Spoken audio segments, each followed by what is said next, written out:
수많은 향기로운 꽃들, 또 화사한 꽃들 많지만 인생꽃이 역시 가장 귀하고 아름답다고 하는 것을 실제로 체험해 봤습니다. 하나님의 사랑이고 또 하나님의 은혜인 것을 가슴으로 고백했습니다. 남편과 아내가 서로 앞에 설 때에 우리는 남편에게서 아내에게서 예수 그리스도, 신랑 되신 예수님의 사랑을 고백으로 받는 것이 또 사랑의 원리이기도 합니다. 대광교회 성도 여러분, 특별히 현장 예배가 아닌 인터넷 예배 가운데 있는 성도 여러분, 우리는 하나님의 사람들입니다. 송충이는 솔잎을 먹고 살듯이 우리는 하늘 양식 먹고 살아야 될 성도들입니다. 하나님이 우리에게 원하신 하나님의 뜻이 있습니다. 하나님이 이 땅을 바라보시면서 원래 계획하셨던 높고 위대하신 하나님의 사랑이 있습니다. 오늘 본문에 사역자, 사명자로 부름받아선 이 에스겔은 그때 청년이었습니다. 하나님의 공동체, 성도라고 하는 부름받은 하나님 백성의 공동체인 이스라엘이 망했습니다. 처절하고 철저하게 망해가지고 어떻게 상황을 설명할 수 없는 처참한 상황 속에 빠지고 말았습니다. 하나님의 백성인데 적어도 이방 민족인 저 바벨론에게 포로가 되는, 그냥 끌려가는 것이 아니라 온갖 욕을 다 당하고 하나님의 정체성, 하나님 백성의 가치는 온데간데 없고 가장 비참한 인생들이 돼가지고 지금 끌려가는 상황 속에 있습니다. 많이 울었고 또 현실을 받아들일 수 없는 그 황망한 가운데에 처절하게 뒹구는 인생이 에스겔이었습니다. 청년이었으니까 더했지 않겠습니까? 조상의 죄, 부모들의 죄, 그 역사 앞에선 청년으로서 자기 자신에 대한 자괴감 아마 얽혔을 겁니다. 근데 현실은 포로가 돼가지고 끌려가니까 어찌할 수 없어요. 한없이 뒹굴고 울면서 하늘 향해 소원을 많이 아뢰었을 겁니다. 우리 믿음의 눈이나 믿음의 길을 열어가지고 그 현장을 따라가 본다면 아마 이 땅, 이 민족 아픔 가운데 있는 어떤 현장보다 처절한 그런 상황이었을 겁니다. 근데 하나님의 원래의 마음은 이스라엘의 패망이 아닙니다. 하나님의 깊은 사랑의 원래 그 계획은 하나님 사람들의 멸망이 아닙니다. 그래서 그들이 회복되기를 원하시고 그들이 다시 일어서기를 원하신 것이 하나님의 깊은 섭리였습니다.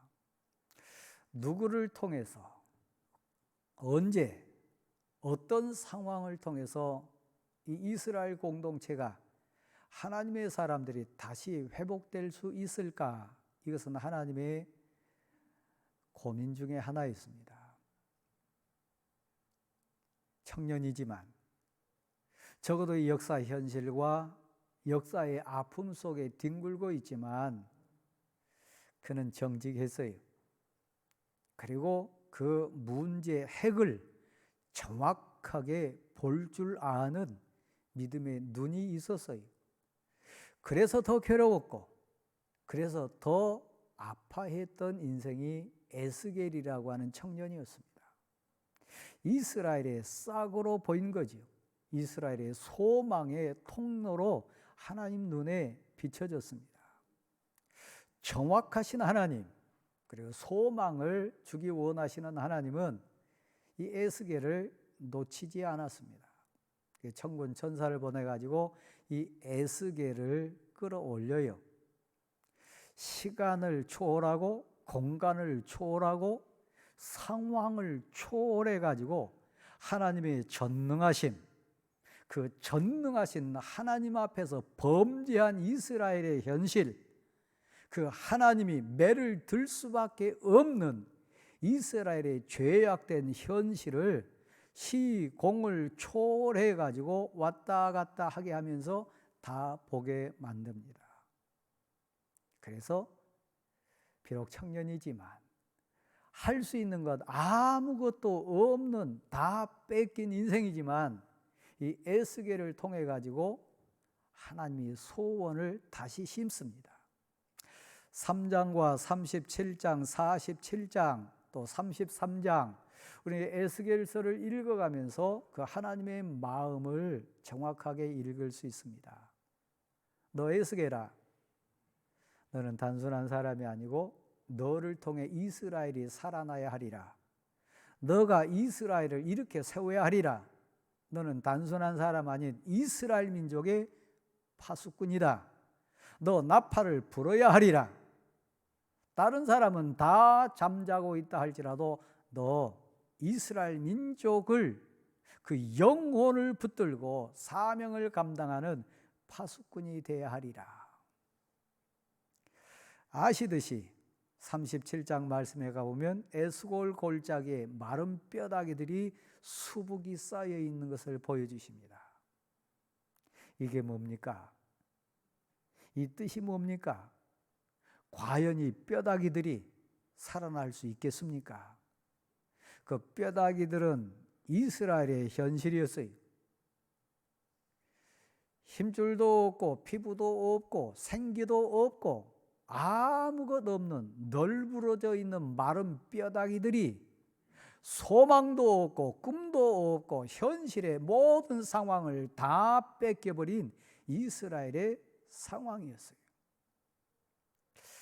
목사인 제가, 설교자인 제가 여러분 심령을 봅니다. 여러분 가문에, 여러분 공동체에, 여러분 가족 앞에 혹시라도 여러분이 에스겔과 같은 사명자, 파수꾼이라면 오늘 본문을 가슴으로 받으십시오. 소망으로 이 말씀을 받으십시오. 이스라엘은 회복되어야 되리라. 이스라엘은 다시 살아날 수 있다. 그리고 이 이스라엘을 살리기 위하여 에스겔, 너가 선지자가 되어야 하리라. 회복은 어디서부터 시작됩니까? 제가 송충이 얘기를 잠깐 했습니다. 송충이는 솔잎 먹어야 삽니다. 하나님의 백성의 행복, 부름받은 하나님의 사람들의 진정한 기쁨은 세상 가치에 있지 않습니다. 더 솔직하게 표현하면 돈에 있지 않습니다. 환경에 있지 않습니다. 세상 가치에 하나님 사람들의 생명력이 있는 게 아닙니다. 왜 이스라엘이 망했냐? 세상 따라가다가요. 왜 이스라엘이 포로가 됐냐? 송충이가 솔잎을 멀리했던 것처럼 하나님의 은혜에서 떨어져 나갔기 때문에. 요즘 저는 나름의 철학자가 많이 됩니다. 물소리를 들으면서도 삶의 원리를 많이 깨닫고 떨어지는 꽃잎을 보면서도 많이 묵상하고 생각합니다. 꽃향기는, 꽃잎은 꽃나무에 붙어 있을 때 향기 나고 아름답습니다. 하나님의 사람들은 하나님 붙들고 살아야 생명이 있습니다. 성도는 말씀 먹어야 힘 얻습니다. 성도는 기도로 호흡해야 살아납니다. 성도는 찬송으로 가슴을 튀어내야 꽃이 향기를 바라듯이 인생의 향기를 바랄 수 있습니다. 청년이 돼가지고 포로로 끌려가는 상황 얼마나 울분이 치솟겠습니까? 역사의식, 민족의식이라고 하는 그 상황 속에 이렇게 자신을 비춰봤을 때 왜 우리나라가 이렇게 망하고 우리 민족이 이렇게 포로가 돼서 처참하게 끌려갈까? 보는 앞에서 자매들이 강간을 당하고 보는 앞에서 부모들이 창에 찔리고 칼에 베이는 그런 비참한 상황을 보면서 소원 하나 품는 거 있습니다. 다시 시작이다. 다시 회복돼야 하리라. 그래서 회복의 출발점은 오늘 성경 말씀에 보면 말씀입니다. 강단입니다. 성전입니다. 송충이에서 소나무와 같습니다. 솔잎과 같습니다. 회복되기를 원합니까? 말씀을 받으십시오. 다시 일어서기를 원합니까? 하나님께 의탁하십시오. 그리고 행복해지기를 원합니까? 하나님과 동행하십시오. 성전은 특별히 하나님이 구별하고 하나님이 세상 모든 가치를 엑기스 만들어서 하나님을 만나는 공간뿐만 아니라 예배라고 하는 하늘의 사다리가 놓여 있는 그 현장이 성전입니다. 오해 마시고 이해 차원에서 인터넷 예배 드리는 우리 성도들 가운데 혹시 성전에 대한 가치, 성전 예배에 대한 의미를 혹시 잘못 오해하거나 지금 잘못 이해하신 분 계시다면 현장에 나와 있는 여러분, 우리 교회 예배당 좋잖아요. 말씀이 임하고 사랑하는 성도들의 사랑의 교제가 있고 마음껏 찬양할 수 있고 머리를 숙이고 엎드려서 기도할 수 있는 현장이 어디입니까? 내 인생 영혼의 안식처가 있다면 어디입니까? 내 영혼의 샘이 있다면 어디입니까? 이 영원한 생명수를 마실 수 있는 영혼의 샘터가 있다면 어디입니까? 성전이요. 망했던 포로가 됐던 인생, 이 에스겔에게 하나님이 천군 천사를 통해서 교훈한 첫 번째는 성전 데리고 간 겁니다. 성전의 교훈을 가리키는 겁니다. 강단에서 흘러나오는 생명수를 마시면 너 살리라. 너 민족이 살리라. 이스라엘이 살아나리라. 성전에서 흘러나온 생명수 마셔야 다시 기운 차리고 회복되고 살아난다고 하는 얘기입니다. 저는 설교자입니다. 사랑하는 성도 여러분, 성도 여러분의 설교자를 위해서 왜 애절하게 간절하게 기도해야 됩니까? 성전에서 흘러나온 생명수 도구이기 때문에 그렇습니다. 물이 흐려져서는 안 됩니다. 녹슨물이 나와서도 안 됩니다. 썩은 물 돼서도 안 됩니다. 내 목을 축일 때 내 영혼이 살아날 수 있는 생명수여야 됩니다. 내가 살고 우리 가문이 살고 우리 민족이 살고 온 세계가 살고 하나님의 백성이 사는 그 비결은 성전 강단에 있습니다. 제가 할아버지가 됐습니다. 여기 할아버지로 계신 여러분, 할아버지의 사랑은 하나님 사랑의 맛백입니다. 아버지 어머니로 여기 앉아 계신 여러분, 여러분 가슴을 통해 흘러가는 인생 사랑은 하나님 사랑의 맛백입니다. 그 전부 다 아니지만 온전한 맛 아니지만 맛백이 수준입니다. 내 영혼이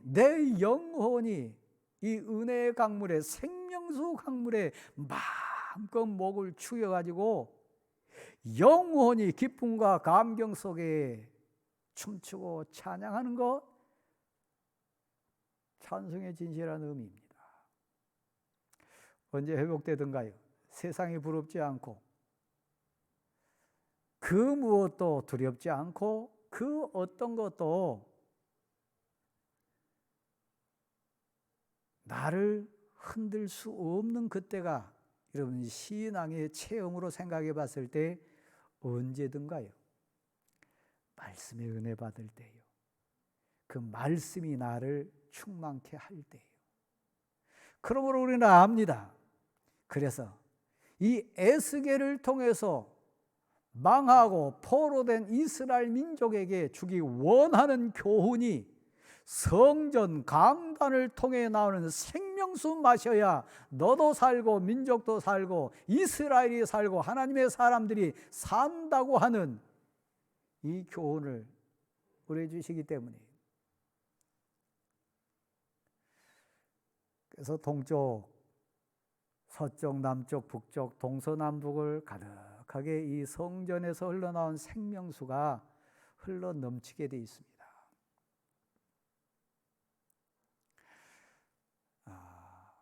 본문 속에 등장합니다마는 소나무도 자라야 되고 누에도 자라야 되고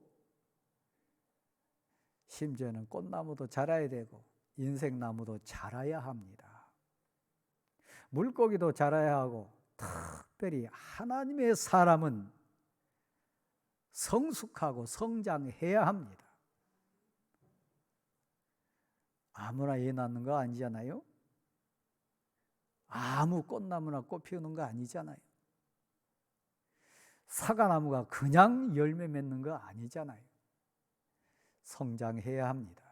꽃을 피울 수 있도록, 열매를 낼 수 있도록, 아이를 낳을 수 있도록, 생명을 더할 수 있도록 커야 합니다. 자라야 합니다.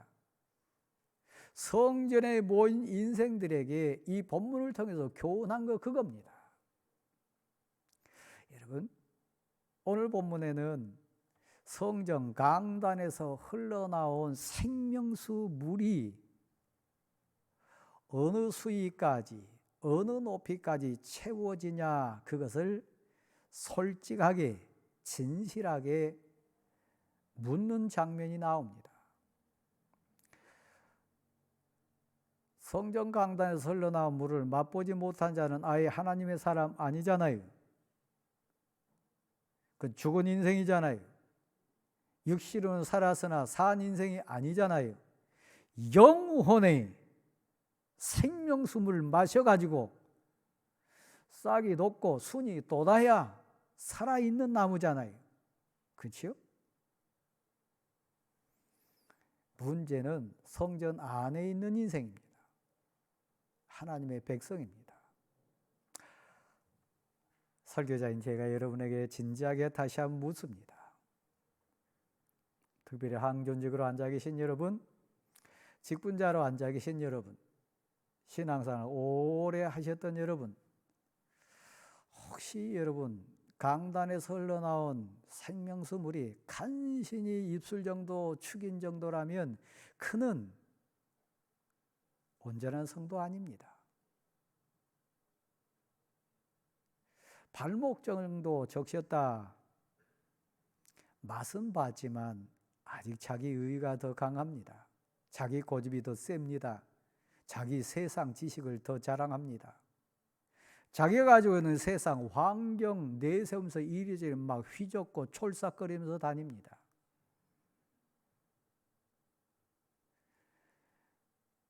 고린도 교회는 이 은혜를 받았던 대표적인 교회입니다. 그런데 고린도 지역은 항구 도시였기 때문에 세상 문화가 가장 번창했던 현장이 고린도 지역입니다. 스파르타가 그렇고 아테네가 그렇고 정말 그렇습니다. 교회 안에 들어왔지만 그래서 고린도 교회 성도들은 문제가 너무 많았어요. 분파가 있을 뿐만 아니라 교회 안에서 일어나면 절대로 안 되는 일들이 고린도 교회 안에는, 여러분이 고린도 전서 후서를 읽어보면 너무 부끄럽게 많이 등장합니다. 그래서 그 고린도 교회, 고린도전서 13장 1절부터 쭉 진행하면서 결론적인 부분에 사랑을 얘기하신 다음에 그 다음 부분 얘기하는 부분이 있습니다. 자, 한번 받아해 주실래요? 너희는 장성한 자가 되라. 어린아이 때는 말하는 것이 어린아이와 같이 말하고 행하는 것이 어린아이와 같이 행합니다. 삐치기도 잘하고 셈도 잘 내고 자기 입안에 사탕 집어넣으려고 아주 때를 쓰기도 하고 온갖 투정을 다 부리기도 하고, 그러나 이 본문과 연관해서 제가 지금 예를 든 이유는 그겁니다. 장성한 사람이 되어서는, 철들었다면, 어른이 됐다면, 하나님의 그 사랑에 대해서 고백자가 됐다면 어린아이 일을 버려야 하느니라. 말하는 것도 행하는 것도 신앙생활하는 것도 교회 생활하는 것도 장성한 사람이 돼서는 어린아이 일하면 안 됩니다.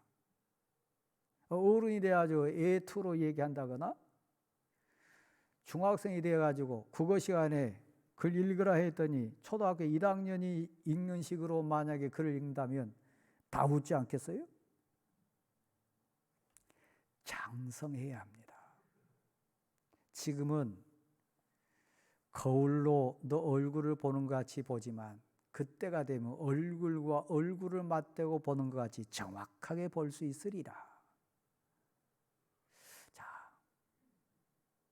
혹시 여러분이 지금 발못 정도 생명수를 채운 단계라면 소원하십시오. 하나님, 나는 우리 집안의 파수꾼입니다. 나 우리 형제들에게 내가 속한 공동체에 나 파수꾼입니다. 먼저 내가 채우게 도와주십시오. 발목 찬 인생이라면 속한 시일 내에 무릎까지 차기를 소원합니다. 여러분 스스로가 생각해 봤을 때 무릎까지 생명수 채운 분 계시다면 더 진한 소원을 품으십시오. 하나님, 저 가슴까지 채우기를 소원합니다. 허리까지 찰 수 있도록 하나님, 속한 시일에 저를 성령의 감화 감동의 물로, 생명수 물로 내 허리까지 내 가슴까지 채우게 도와주십시오. 저도 소원이 있습니다. 하나님, 목사답게, 설교자답게 내 모든 세상적인 가치나 고집이나 세상적인 모든 논리 합리성 다 십자가에 못 박고 성령의 물에 온전히 잠겨서, 머리끝까지 온전히 잠겨서 성령의 생명수 물이 흘러가는 곳에 흐를 따라갈 수 있도록, 내 뜻이나 내 의나 내 생각이 아니라 하나님의 뜻 가운데, 하나님의 거룩하신 은혜의 강물 가운데 내 인생이 흘러가게 도와주십시오. 여러분도 그런 소원 아닙니까? 지금 가슴까지 채웠다고 생각하시는 분 계시다면, 아, 내 가슴이 지금 뜁니다. 열정으로 뛰고 고백으로 뛰고 꿈과 비전으로 내 가슴이 막 설렙니다. 그런 분 계시다면 머리끝까지 한번 채워보시면 어떻겠습니까? 온전히 헤엄치지 않고는 건널 수 없는 생명수 깊은 강물이 돼가지고 은혜의 강물 속에 여러분을 만나는 모든 사람이, 여러분이 거하는 모든 곳에 하나님의 거룩한 뜻만이 이루어지는 복을 남은 생에 누려보면 얼마나 좋겠습니까? 그 교회 안에 은혜 받아야 돼. 성전 강단에서 은혜 받아야 돼. 헤엄치지 않고는 건널 수 없는 은혜의 강물이 대광교회를 통해서 신길동을 적시고 서울을 적시고 대한민국을 적시고 온 열방까지 흘러 넘치는 감격을 우리는 꿈꿉니다. 왜냐하면 이 생명수 강물이 흐르는 곳마다 막 살아나는 역사가 있어요. 나무에 미치면 나무가 새순을 돋고, 곡식 들판에 가면 이 곡식들이 탐스러운 열매를 달마다 막 맺어내고, 바다에 이르면 죽었던 바다가 살아나요. 물고기들이 기쁨으로 막 헤엄치고 다녀요. 이 생명수 물이 흐르는 곳마다, 다다른 곳마다 삶이라고 하는, 회복이라고 하는 역사가 일어납니다. 하나님의 말씀이니까요. 하나님의 능력이니까요. 에스겔은 처참한 환경 속에 지금 울부짖고 있습니다. 근데 하나님이 꿈을 주셨어요. 하나님 소망을 다시 주셨어요. 여러분, 강단에서부터 여러분 가슴이 데펴지고 여러분 발걸음뿐만 아니라 삶 자체가 은혜의 강물에 온전히 잠겨서 여러분을 통해서 민족이 살고 역사가 살아난 감격이 있기를 간절히 소원합니다. 혹시라도 울고 있는 가족이 있습니까? 성전 강단에서 길어간 여러분의 생명수물을 전해주는 사랑으로 다가가면 어떻겠습니까? 지금 사방이 죽은 갯벌과 같은 비참한 상황입니까? 여러분이 강을 내가지고 이 생명수를 흐르게 해가지고 살아나는 역사를 이루는 꿈을 한번 꾸면 얼마나 행복하겠습니까?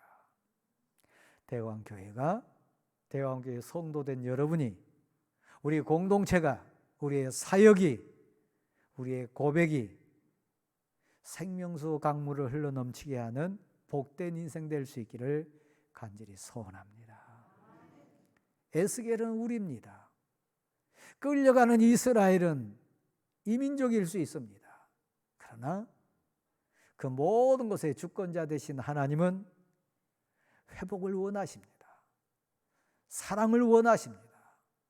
다시 일어서는 은혜를 주시기를 원하십니다.